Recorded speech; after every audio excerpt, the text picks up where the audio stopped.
नमस्ते साथियों, कैसे हैं आप खुश होंगे, तंदुरुस्त होंगे।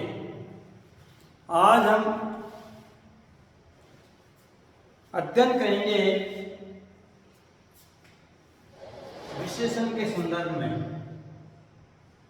विशेषण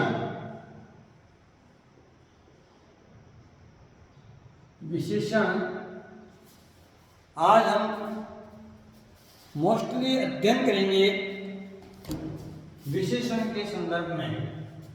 विशेषण या इसे हम कहते हैं एग्जेक्टिव।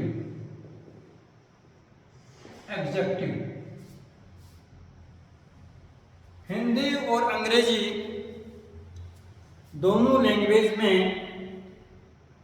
हम विशेषण शब्दों के संदर्भ में बहुतायत से जानकारी प्राप्त करेंगे।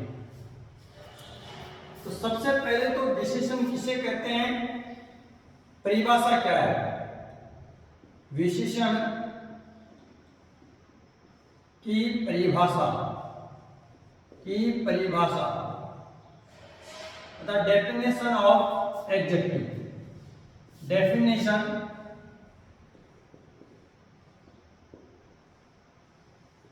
डेफिनेशन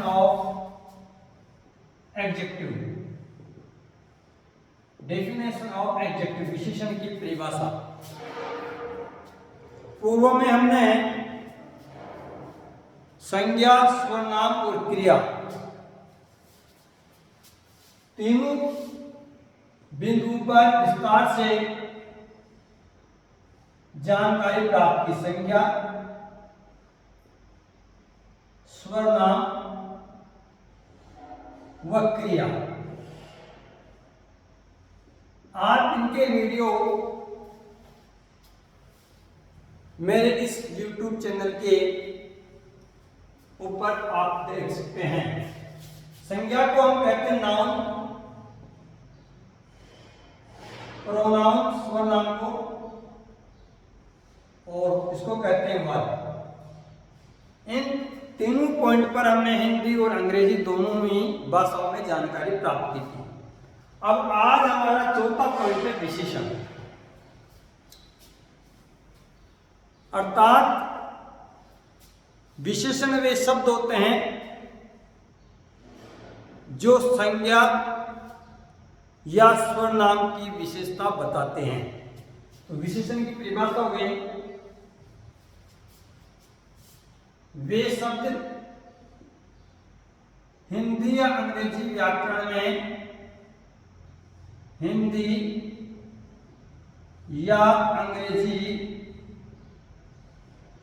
अंग्रेजी व्याकरण में प्रयुक्त वे शब्द जो संज्ञा और सर्वनाम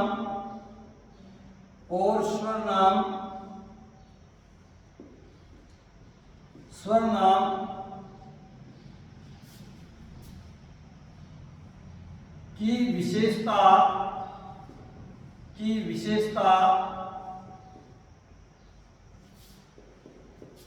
बताते हैं। देखो ये डेफिनेशन हो गई कि एडजेक्टिव या विशेषण वे शब्द होते हैं जो संज्ञा और सर्वनाम की विशेषता बताते हैं। अर्थात यहाँ पे ध्यान देने वाली बात यह है, इस डेफिनेशन में जो मोस्टली मुझे ध्यान देना है, हिंदी या अंग्रेजी व्याकरण में प्रयुक्त वे शब्द, वे का मतलब अनेक शब्द है, वे शब्द जो संज्ञा और सर्वनाम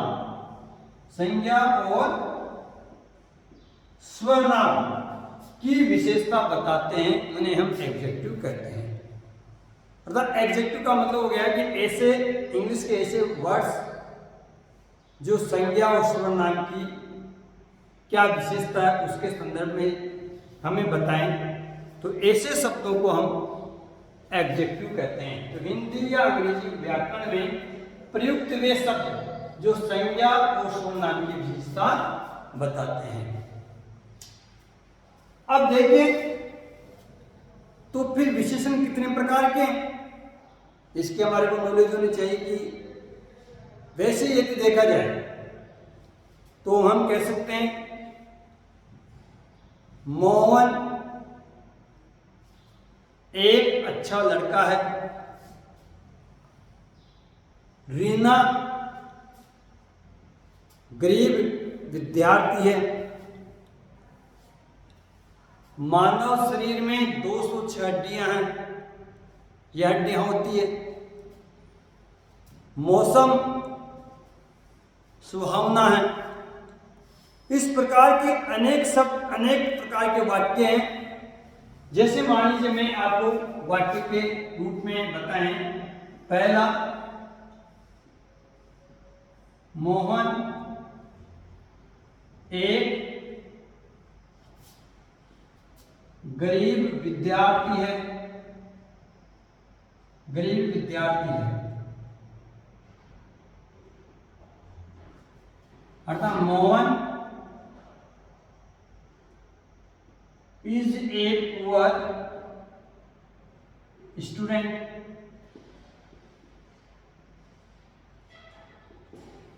दूसरा ताजमहल, ताजमहल बहुत सुंदर है। दूसरा उदाहरण, द ताजमहल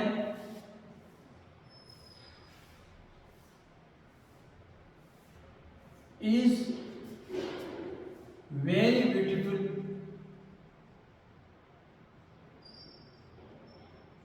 ब्यूटीफुल। तीसरा, हमारी कक्षा में 60 विद्यार्थी है, 60 विद्यार्थी है।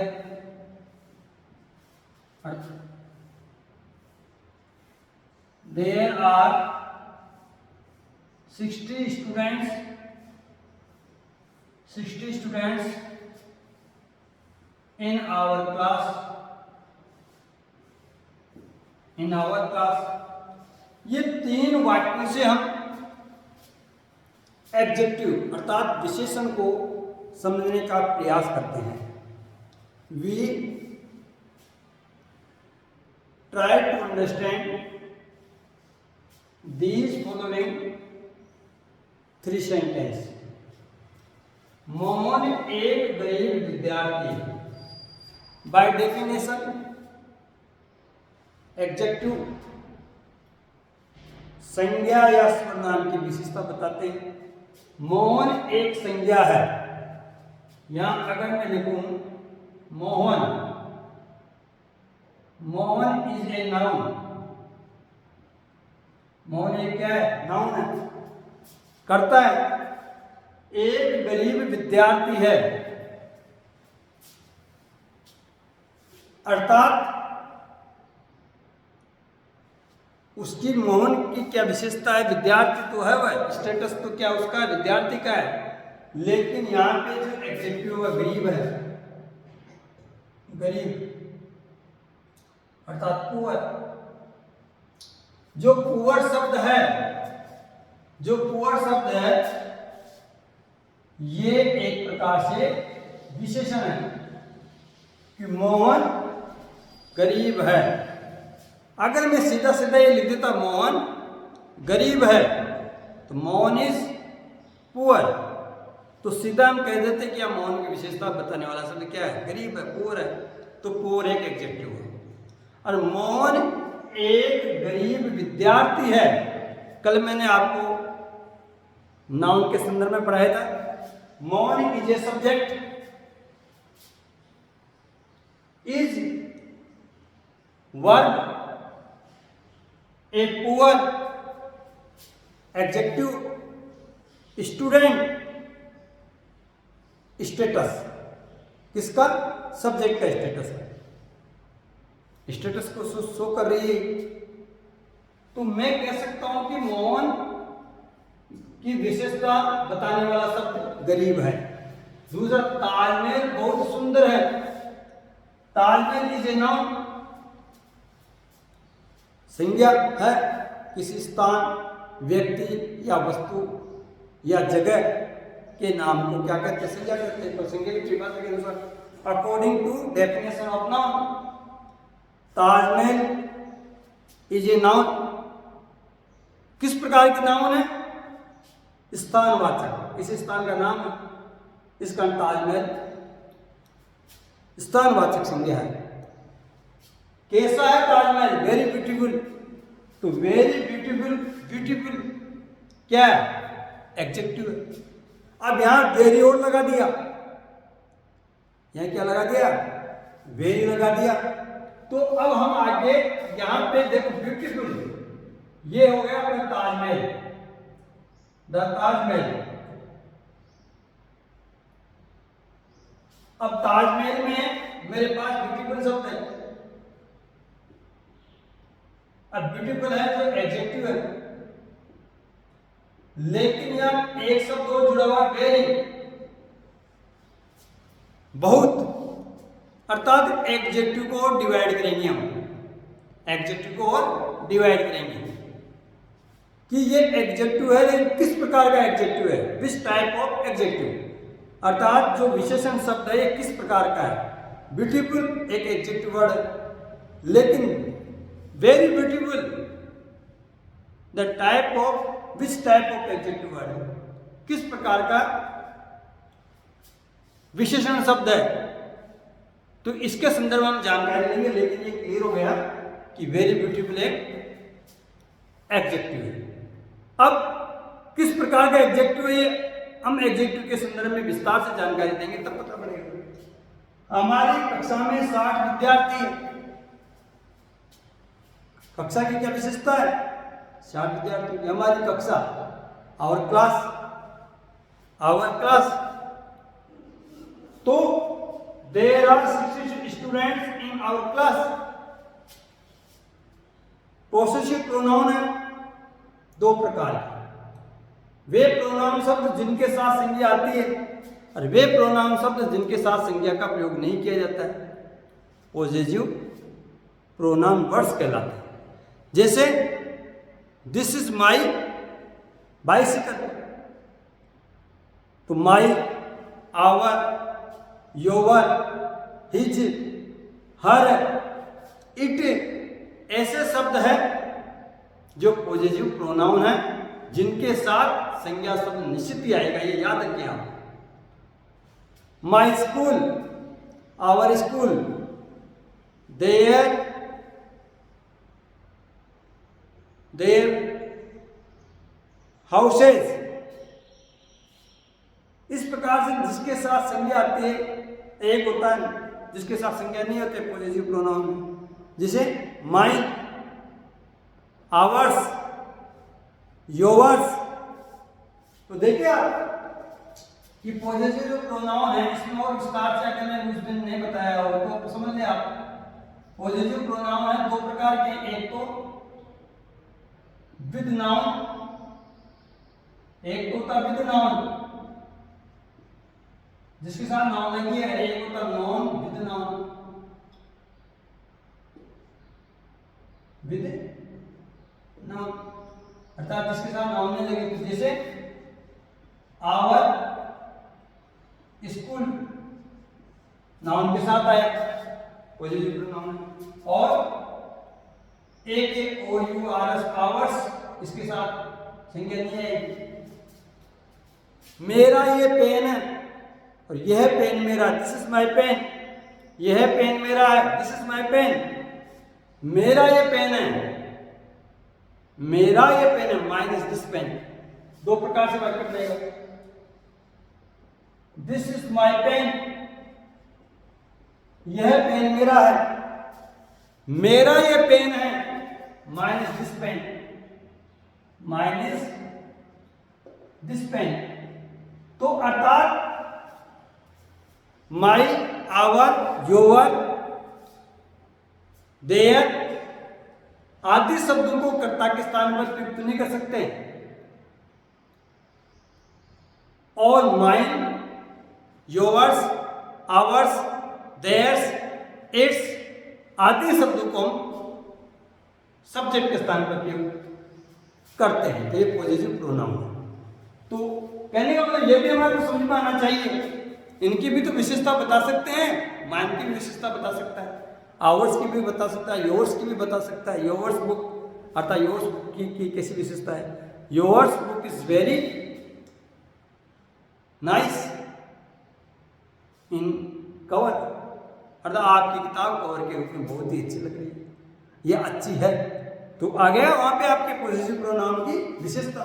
तो कुल मिलाकर के संज्ञा, नाउन और प्रोनाउन की जो भी विशेषता बताने वाले शब्द है हिंदी और अंग्रेजी व्याकरण में, उन्हें हम एडजेक्टिव कहते हैं। तो हमारी कक्षा में 60 विद्यार्थी कक्षा की विशेषता बता दी संख्यात्मक रूप से, संख्यावाचक विशेषण कहलाए।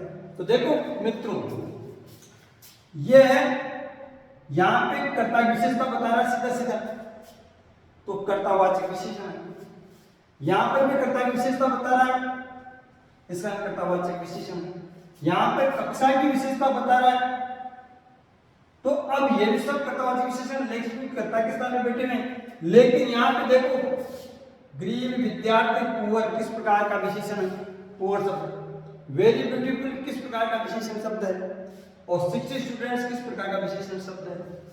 इनको भी पूछा जा सकता है एग्जाम में। 12th क्लास तक हमें बहुत अच्छी व्याकरण आनी चाहिए। आप इसे ये नहीं समझे एग्जेक्टिव तो क्लास छोटी क्लासों का सब विषय है, नहीं। संज्ञा, स्वरनाम, विशेषण, क्रिया विशेषण, समुच्चय बोधक आदि जो आपके व्याकरण का जो पोर्शन है, पार्ट ऑफ स्पीच कहते हैं, पूरा आपको नॉलेज होना चाहिए। तो देखिए विद्यार्थियों, अब हम विशेषण के भेद के संदर्भ में जानकारी प्राप्त करते हैं कि विशेषण कितने प्रकार के होते हैं। देखिए विशेषणों का प्रकार, टाइप्स ऑफ एडजेक्टिव्स, विशेषण कितने प्रकार के होते हैं। तो विशेषण मुख्यतः 4 प्रकार के होते हैं। विशेषण के भेद, ये मेरे पास विशेषण के भेद, विशेषण के भेद या टाइप्स ऑफ एडजेक्टिव्स, विशेषण के भेद। अर्थात विशेषण कितने प्रकार के? विशेषण मुख्यतः 4 प्रकार के हैं। 1, 2, 3, 4। कौन कौन से हैं? गुणवाचक, गुणवाचक, गुणवाचक विशेषण। दूसरा संख्यावाचक, संख्यावाचक विशेषण। तीसरा संज्ञावाचक, संज्ञावाचक विशेषण। और चौथा है हमारे पास सार्थकवाचक, सार्थक वाचक विशेषण। तो देखिए प्रिय विद्यार्थियों, विशेषण को मुख्यतः 4 वर्गों में विभाजित किया गया है। Types of adjectives are 4 types: गुणवाचक विशेषण, संख्यावाचक विशेषण, संज्ञावाचक विशेषण और सार्थकवाचक विशेषण। गुणवाचक विशेषण का वे प्रकार जिसमें संज्ञा या सर्वनाम शब्दों के गुण की व्याख्या की जाती है, उन्हें हम कहते हैं गुणवाचक विशेषण। गुण किस प्रकार के गुण हैं? जैसे लंबा, छोटा, बोना, काला, गोरा, तेज, उदास, उदासी, ये इस प्रकार के जो शब्द है उन्हें हम गुणवाचक, जिसमें गुणों की विशेषता बताई जाती है। ऐसे विशेषण के वे शब्द जिसमें विशेषण के वे प्रकार जिसमें संज्ञा या स्वनाम शब्दों के गुणों की विशेषता को बताते हैं। किसकी विशेषता को बताते हैं? गुणों की विशेषता को बताता है, गुणवत्ता को प्रदर्शित करते हैं। या मैं लिख सकता हूं गुणवत्ता, गुणवत्ता की को प्रदर्शित करते हैं, उन्हें हम कहते हैं गुणवाचक गुणवाचक विशेषण, गुणवत्ता को प्रदर्शित करते हैं। अर्थात एक प्रकार से यहां पे मेरे पास डिग्री, इंग्लिश में मैं बोलता हूं डिग्री का अनुमोदन हो, क्योंकि गुणवत्ता का को जो बताता हुआ शब्द होते हैं डिग्री शब्द। तो अंग्रेजी में 3 प्रकार की डिग्री है, पॉजिटिव, कंपैरेटिव और सुपरलेटिव। अर्थात गुणवाचक जो विशेषण होते हैं उनमें डिग्री निहित होती है। उनमें क्या निहित होती है? डिग्री निहित होती है। जैसे राम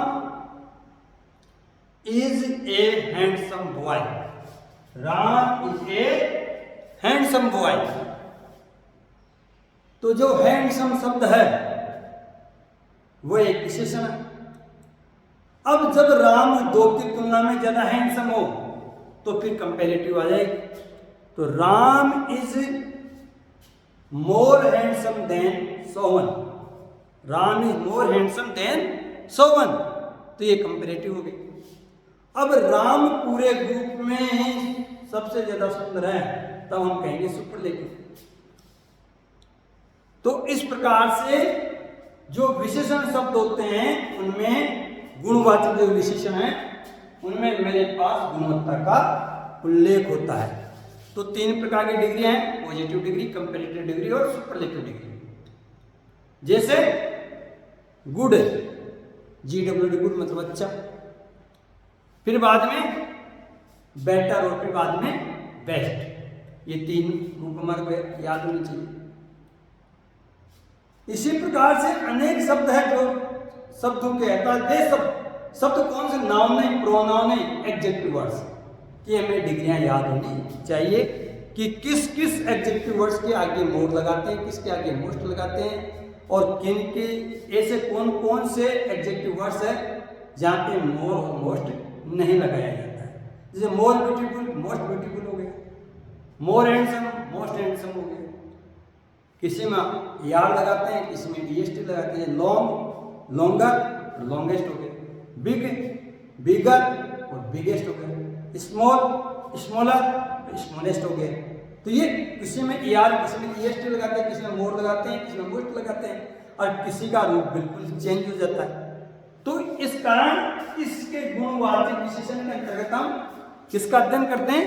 अंग्रेजी में डिग्री का अध्ययन करते हैं।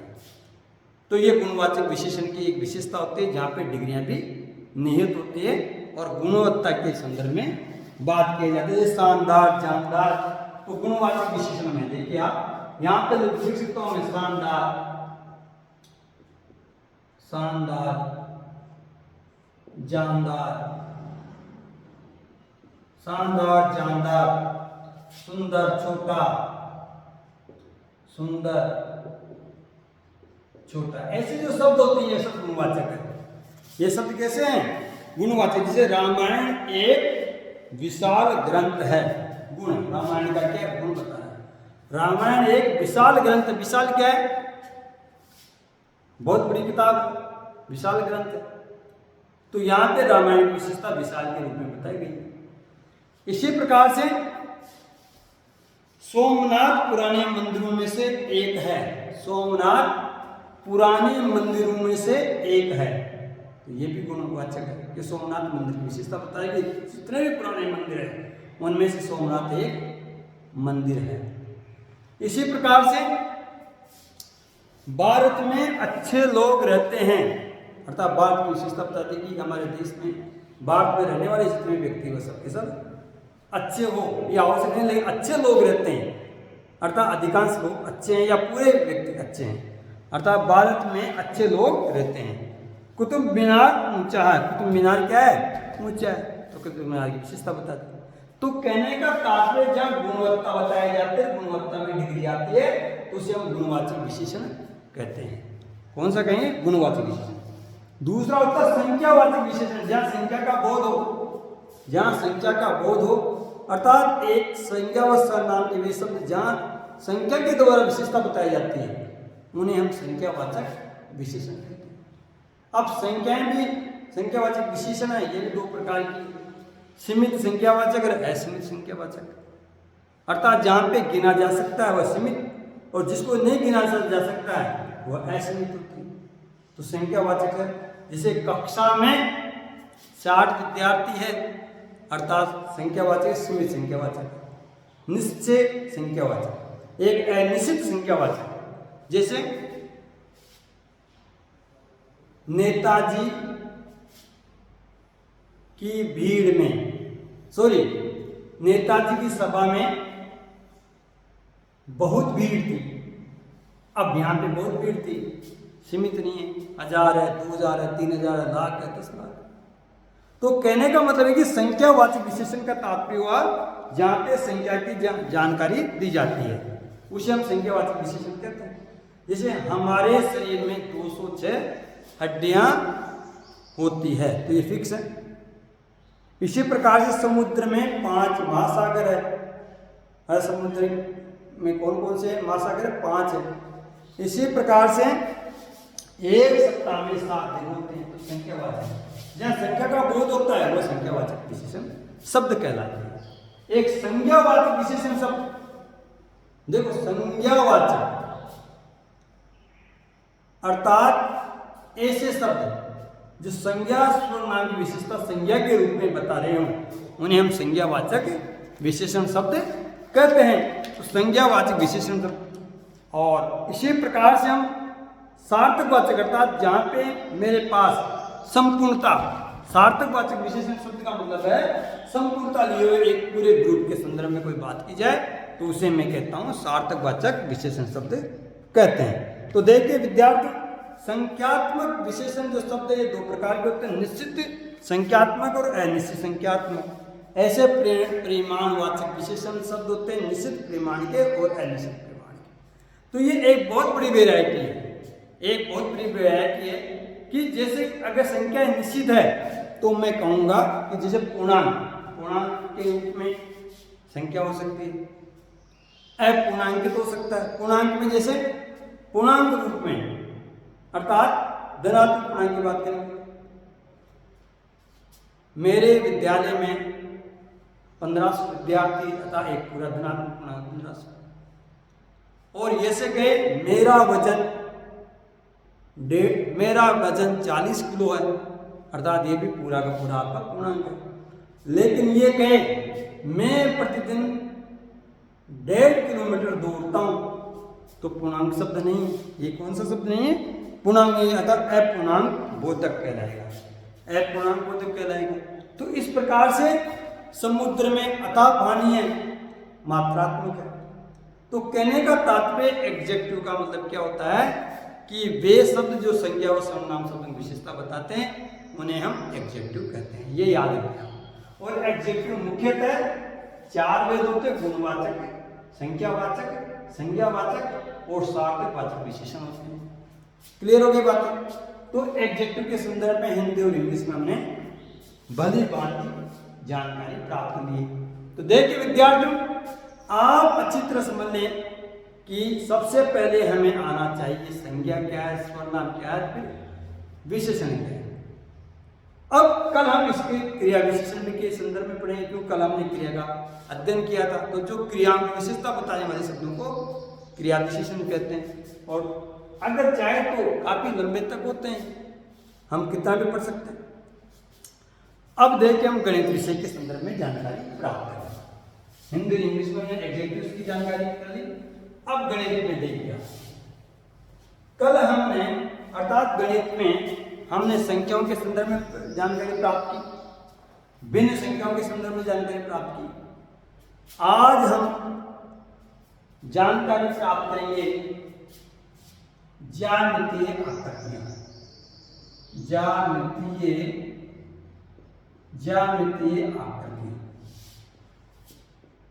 आकृति। देखिए विद्यार्थी, बेसिक चीजें हैं जो सबको आनी चाहिए। ज्योमेट्रिकल डायग्राम, ज्यामितीय आकृति या फिगर, ज्योमेट्रिकल फिगर या ज्योमेट्रिकल डायग्राम।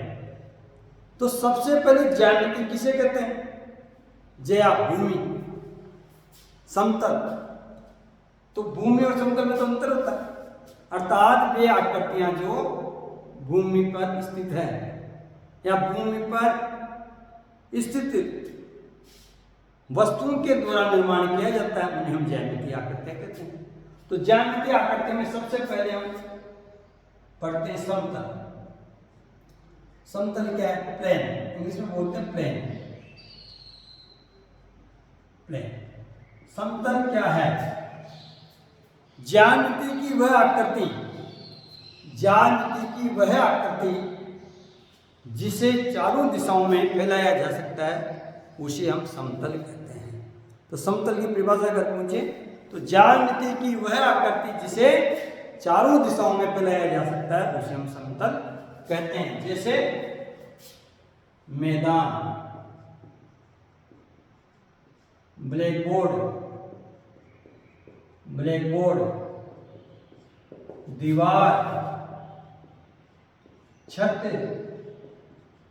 यह सब समतल की परिभाषाएं हैं, समतल के उदाहरण।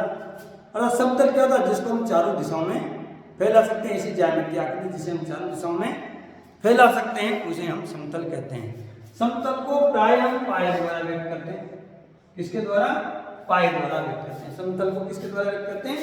पाए द्वारा व्यक्त करते हैं। समतल की आकृति ऐसी होती है, इस प्रकार हम समतल की आकृति को मानते हैं। ये जो आकृति आपके समतल की पाई हुई, ये समतल है।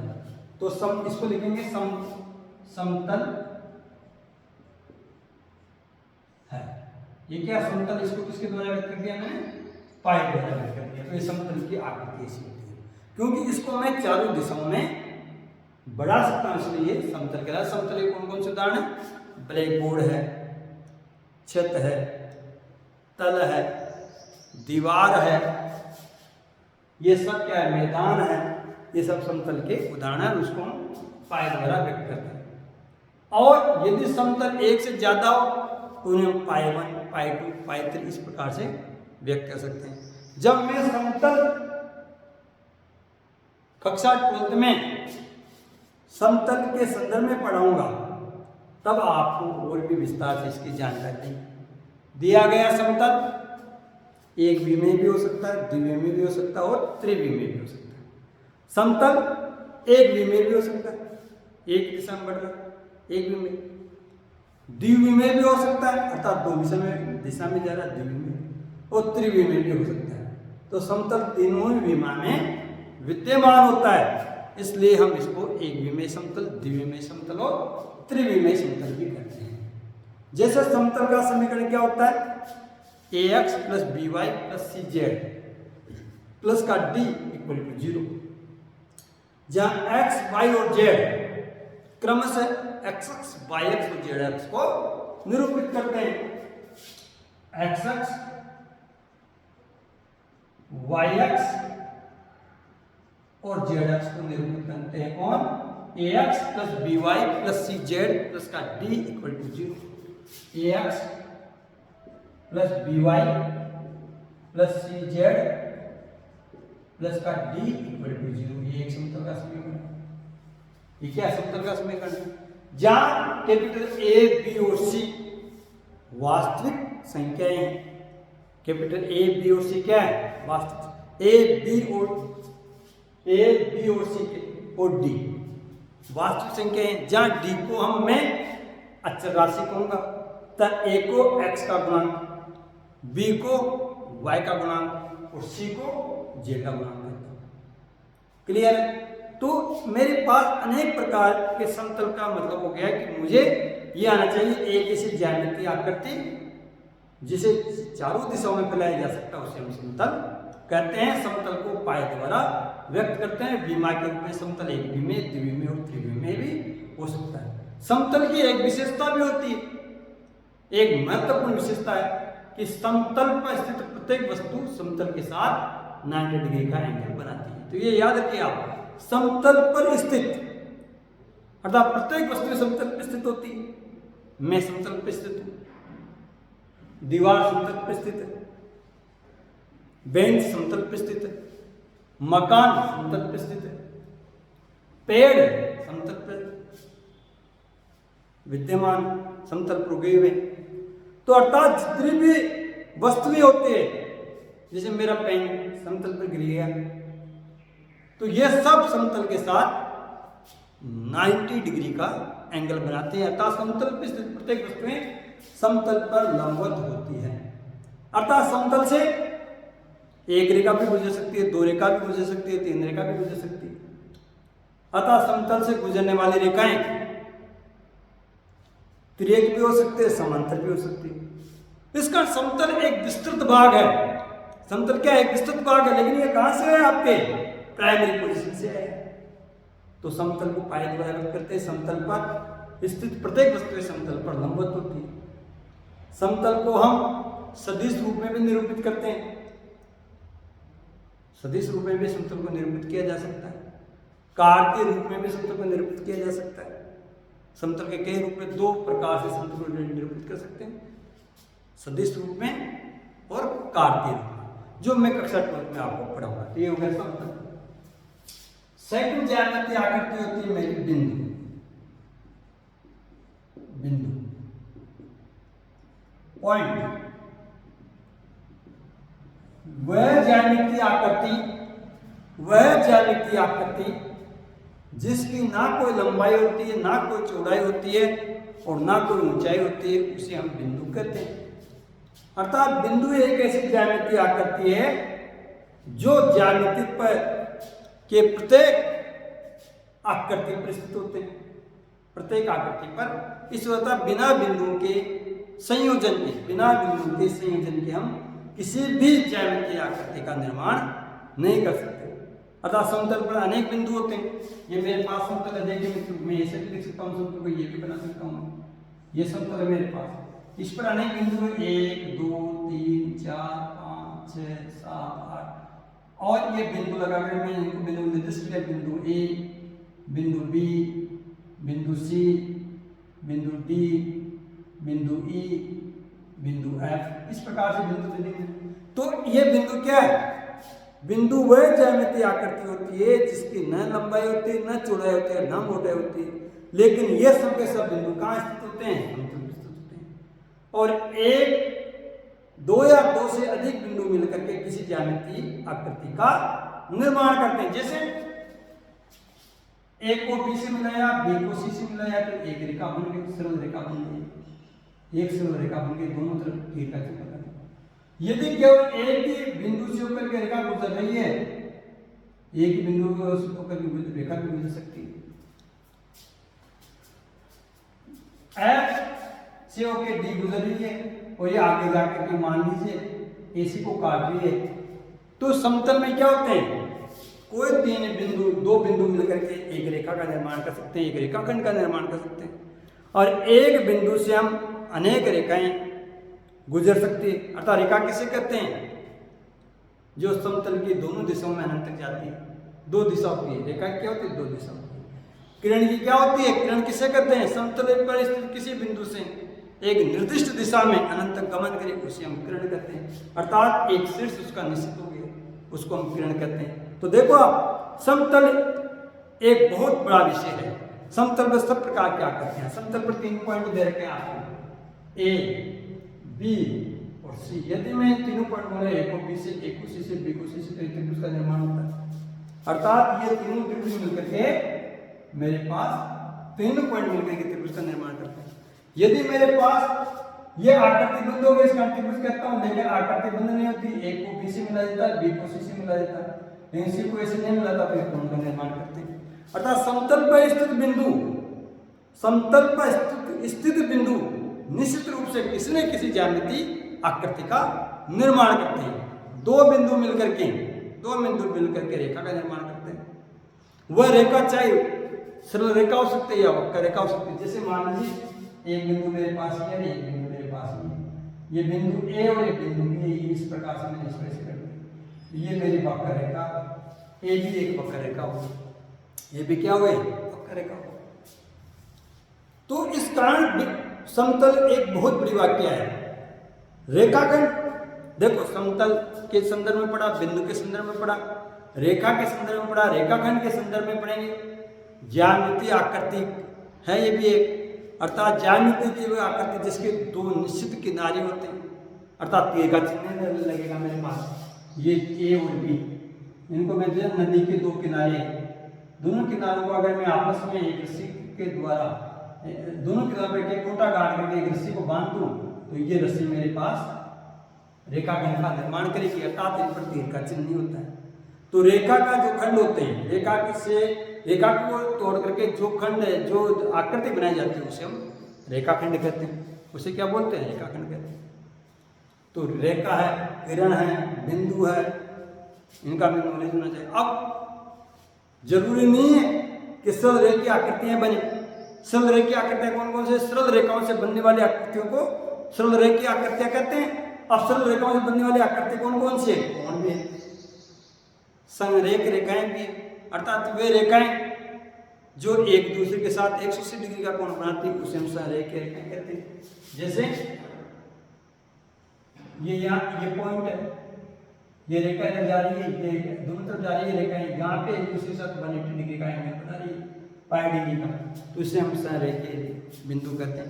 अर्थात तीनों ही पॉइंट, एक बिंदु ये है, एक बिंदु ओ ये है और एक बिंदु बी है। अर्थात बिंदु ए और ए से बी एक ही रेखा पर स्थित है, स्ट्रेट है ये रेखा, इस कारण ये तीनों बिंदु संरेखीय हैं। अगर ये संरेखीय नहीं होते, एक ऊपर हो जाता है एक पॉइंट, तो असंरेखीय होते। तीन असंरेखीय बिंदु मिलकर एक और एक बिंदु यहाँ है, ए बी और सी, तीन एक समतल में तीन असंरेखीय बिंदु मिलकर के एक त्रिभुज का निर्माण करते हैं, एक त्रिभुज का निर्माण करते हैं। जबकि संरेखीय बिंदु में जो तीन संरेखीय बिंदु होते हैं एक रेखा पर स्थित होते हैं, वहां पर पहले बिंदु और तीसरे बिंदु के बीच की दूरी, मिडिल के पॉइंट पर स्थित बिंदु बी है तो A B plus B C बराबर ऐसी होगा, लेकिन त्रिभुज में ऐसा नहीं होता। तो सरल रेखाओं के द्वारा आयत भी बनता है, वर्ग भी बनता है, चतुर्भुज भी बनता है, पंचभुज भी बनता है, अष्टभुज भी बनता है। ये सब किसके द्वारा बनते हैं? सरल रेखा आकृति से बनते हैं। और एक ऐसा बिंदु जिससे निश्चित दूरी पर अनंत बिंदु स्थित हो, समतल में स्थित एक ऐसा बिंदु मान लीजिए मूल बिंदु कहते हैं। समतल में स्थित एक बिंदु मूल बिंदु है। यदि इस मूल बिंदु से अनेक बिंदु समान दूरी पर स्थित हो, तब इस प्रकार से बनी आकृति को हम वृत्त कहते हैं। तथा उन बिंदु से निर्मित जो वक्ररेखा बनी उसे हम वृत्त की परिधि कहते हैं। उसे हम क्या कहते हैं? वृत्त की परिधि कहते हैं। तो कुल मिलाकर के समतल में स्थित बिंदु का खेल है। आकृति के निर्माण में किसका खेल है? समतल में स्थित बिंदु का खेल है। यदि समतल में एक पॉइंट को मैंने निश्चित ले लिया, वह पॉइंट मूल बिंदु है, मूल बिंदु के रूप में हम ओ लिखते हैं। मूल बिंदु को किसके द्वारा निर्दिष्ट करते हैं? ओ के द्वारा। कई बार हम ओ की जगह ए भी ले सकते हैं, बी भी ले सकते हैं, सी भी ले सकते हैं, लेकिन इस मूल बिंदु से समान दूरी पर स्थित सभी बिंदु समान दूरी पर स्थित, चारों ओर गहरी सभी बिंदु समान दूरी पर है, तो सब बिंदु मिलकर के एक वृत्त का निर्माण करेंगे। अतः वृत्त क्या है? किसी बिंदु से समान दूरी पर स्थित बिंदु का एक समुच्चय रूप में यदि वृत्त की परिभाषा देना चाहूँ तो वृत्त किसे कहते हैं? मूल बिंदु से स्थित या समतल पर स्थित किसी बिंदु से समान दूरी पर निर्दिष्ट बिंदु का समुच्चय वृत्त कहलाता है। और निश्चित बिंदु से समान दूरी पर स्थित बिंदु की दूरी को उस वृत्त की त्रिज्या कहते हैं। उस वृत्त की क्या कहते हैं? त्रिज्या कहते हैं। एक ऐसी रेखा जो मूल बिंदु से होकर गुजरती है तथा वृत्त की परिधि पर जाकर के मिल जाती है, उसे हम वृत्त का व्यास कहते हैं। वृत्त का व्यास कहते हैं। अर्थात वृत्त का व्यास वृत्त को दो भागों में, समान दो भागों में विभाजित करते हैं। ऐसे जीवा होती है, ऐसे त्रिज्याखंड होते हैं, ऐसे वृत्तखंड होते हैं। इन सब आकृतियों के बारे में हम विस्तार से चर्चा करेंगे। अर्थात समतल का पर अनेक आकृतियां होती है, वे आकृतियां वक्र रेखा द्वारा भी निर्मित हो सकती है और सरल रेखाओं के द्वारा भी निर्मित हो सकती है। सरल रेखाओं से निर्मित आकृतियों में हमारे पास त्रिभुज है, चतुर्भुज है, पंचभुज है, अष्टभुज है, ऐसे आते हैं। जबकि वक्र रेखाओं से निर्मित आकृतियों में मेरे पास वृत्त आता है, गोला आता है। जैसे अगर मान लो गोला, ये एक वृत्त है, इसको गोले के रूप में निर्दिष्ट होगा इस प्रकार से, गोला बनेगा, अर्थात गेंद बॉल गोला कहलाएगा। ठीक है, वृत्त एक अलग विधा है, गोला एक। गोले में क्या होता है, वजन होता है, वृत्त में कोई वजन नहीं होता, एक सांकेतिक बिंदु होता है, सांकेतिक आकृति होती है। और कुछ आकृतियां ऐसी होती है जो वक्र रेखा और सरल रेखा दोनों से मिलकर के बनी होती है। जैसे बेलन, ये रेखा, ये पॉइंट है मेरे पास, ये तो वृत्त हो गया, नीचे भी मेरे पास वृत्त है। ये जो आकृति बनी बेलनाकार है, ये ओ है, ये ओ डैश है, ये इसकी लंबाई ऊंचाई, ये इसकी त्रिज्या आर है, ये भी त्रिज्या आर, ये बेलन कहलाता है। अर्थात बेलन की जो आकृति बनी, ज्यामितीय आकृति जो बेलन बनी, वह वक्र रेखा और सरल रेखाओं के द्वारा मिलकर के बनी, उसको हम बेलनाकार आकृति कहते हैं। ऐसे शंकुआकार आकृति भी कहलाती है। इस शंकु के द्वारा बनने वाले आकृति का शंकुआकार है। की पानी का की, ये शंकुआकार आकृति, यह आकार शंकुआकार आकृति, बेलनाकार, शंकुआकार, घनाकार, घनाभाकार, अनेक प्रकार का संकेंद्रीय वृत्त, एक वृत्त, दो या दो से अधिक वृत्त जिसका केंद्र एक होता है, उन्हें हम संकेंद्रीय वृत्त कहते हैं। ये बेलन है, ये शंकु है, ये संकेंद्रीय वृत्त है, संकेंद्रीय वृत्त है। तो कई प्रकार की आकृतियां बनती है भाई, ऐसे घन घना, जैसे जिसकी सभी भुजाएं लंबाई चौड़ाई और ऊंचाई पर से बराबर हो, उसे घन कहते हैं। और जहाँ पर लंबाई चौड़ाई ऊंचाई सभी पृथक परतों को, उसे हम घनाभागाकार आकृति कहते हैं। जैसे घनाभागाकार आकृति होद, कमरा, कक्ष, ये घनाभागाकार है। पानी का जो होद है घनाभागाकार है। माचिस जिसमें तिल्लियां होती है वह घनाभागाकार है, लेकिन पूरी माचिस की को एक पैक कर दिया जाए तो उसको हम घनाभागाकार आकृति कहते हैं। रेड लेबल टी का जो पैकेट होता है घनाकार होता है। अनेक आकृतियां, प्रिज्माकार आकृति भी होती है, प्रिज्माकार आकृति अलग प्रकार की होती है। तो हमें विस्तृत रूप से इनकी व्याख्या करनी है। कुल मिलाकर के जैसे ये वृत्त है, ये वृत्त है, वृत्त में ये पॉइंट ओ है, इसको हम इस वृत्त का केंद्र कहते हैं। अगर कोई रेखा वृत्त के केंद्र से होकर के गुजरती है उसको हम व्यास कहते हैं। और व्यास वृत्त को दो बराबर भागों में डिवाइड करता है, वृत्त को दो बराबर भागों में डिवाइड कर देता है। अब यदि इसकी जगह इसको हम वृत्तखंड भी कह सकते हैं, इसको हम क्या बोल सकते हैं, वृत्तखंड कहते हैं। दो अलग अलग खंड बन गए, क्योंकि वृत्त का व्यास भी एक जीवा होती है, और जीवाओं के रूप में हम कह सकते हैं कि वृत्त का व्यास सबसे बड़ी जीवा होती है। अर्थात वृत्त को दो बराबर भागों में डिवाइड कर दें तो उसको हम वृत्तखंड कहते हैं। दो बराबर या कम ज्यादा भी हो सकता है। अर्थात जीवा व्यास से छोटी जितनी भी जीवाएं होंगी वो वृत्त को दो असमान भागों में डिवाइड करेगी, तब उनको हम लघु वृत्तखंड और दीर्घ वृत्तखंड कहते हैं। और जब किसी वृत्त में त्रिज्याओं के द्वारा निरूपित जो क्षेत्र है उसको हम त्रिज्यखंड कहते हैं। ये एक वृत्त है, इस वृत्त का केंद्र O है, अगले दो त्रिज्याओं के द्वारा निरूपित क्षेत्र है, इसको हम त्रिज्यखंड कहते हैं। इसको क्या बोलते हैं, त्रिज्यखंड कहते हैं। ये लघु त्रिज्यखंड और बाकी का बच गया दीर्घ त्रिज्यखंड है। यदि वृत्त के व्यास जो वृत्त के केंद्र से दोनों तरफ त्रिज्या के रूप में भी है, तब वह त्रिज्या के रूप में जो भाग बना वह समान त्रिज्यखंड कहलाएंगे, क्योंकि बराबर बराबर त्रिज्यखंड बन गए। तो इस प्रकार की आकृतियों का हम विस्तार पूर्वक अध्ययन करेंगे। तो ज्यामितीय आकृतियों का मैंने आज विस्तार पूर्वक आपको समझा है। सबसे पहले मैंने कहा समतल, समतल पर स्थित बिंदु किसे कहते हैं, बिंदुओं से बनने वाली आकृतियां। बिंदुओं से सबसे पहले मैंने बनाया एक आकृति रेखा। दो प्रकार की रेखाएं, वक्र रेखा और सरल रेखा। सरल रेखाओं के द्वारा बनने वाली अनेक प्रकार की आकृतियां जिसमें त्रिभुज, चतुर्भुज, पंचभुज, अष्टभुज। इस प्रकार से अनेक आकृतियां, समांतर चतुर्भुज, समलंब चतुर्भुज। और वक्र रेखाओं से बनने वाली आकृतियों में वृत्त, चाप, बेलन, शंकु, गोला, कुछ आकृतियां ऐसी है जो वक्र रेखा और सरल रेखा दोनों के द्वारा निर्दिष्ट होती है। तो कुल मिलाकर के मेरे पास आपको समझ में आना चाहिए कि वास्तव में ज्यामितीय आकृतियों की क्या भूमिका होती है।